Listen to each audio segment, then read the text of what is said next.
a holy scully cap to possess, without me having to say them aloud. Because that is what he can do.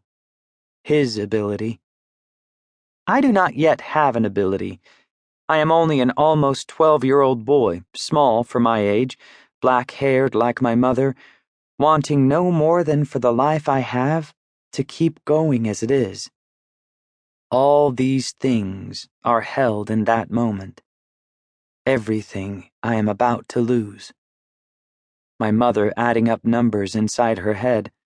My father watching as she slides the tip of a number 2 pencil into and out of the gap between her teeth.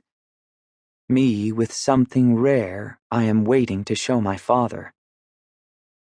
It has been a cold day, the temperature barely making it into the 20s, but the chill has thinned the air and the sky is clear. The last rays of sunlight slant through the front windows of our apartment, and though it is only mid-afternoon, there is a sense of the day ending. That nostalgic Sunday afternoon feeling of wishing to remain exactly where you are.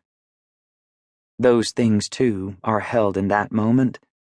The moment before the violins turn into words, turn into surprise attack and Japanese bombs and Pearl Harbor.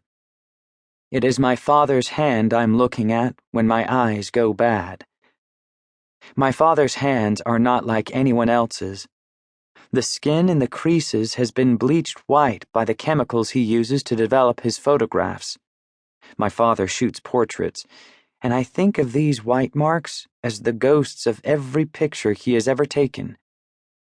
It's these white marks that disappear first, blurring into nothingness, like ghosts vanishing.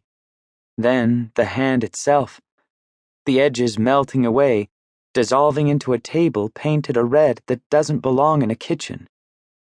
My eyes dart around the room, but everything has turned into a mass of color, as if the outline of each object, the icebox, the stove, the window over the sink, has been erased, as if the boundaries that keep the color of one thing from invading another no longer exist. And what I think, what I can only think, is that it is the Japanese. That they, with their bombs, have knocked the entire world out of focus. I search for my father, stare into the space where a second ago he was sitting, but there's nothing there except the brownish-red smudge of the wallpaper, and it feels like those bombs have sucked all the air out of the room, along with the outlines of things, because I cannot breathe, can only gasp.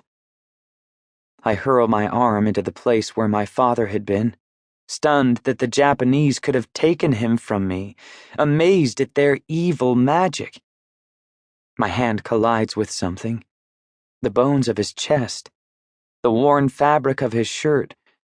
My father shifts in his chair, drops his hand over mine, and I realize that his reddish hair, the Sunday stubble on his face, his brown shirt, have all merged with the wallpaper behind him, turning him invisible.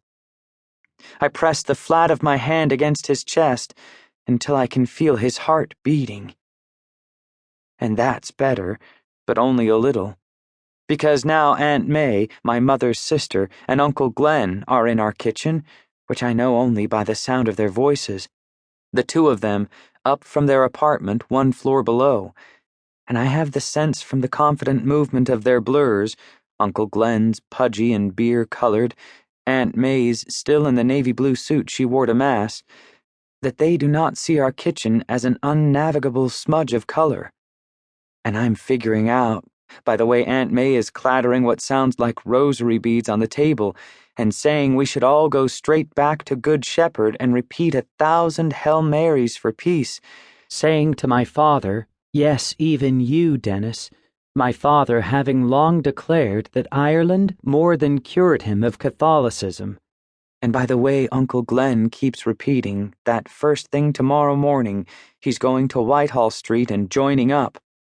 And by how the black-haired blur of my mother is heading for the living room, shouting back that everybody needs to pipe down because she can't hear the radio, that it is only me.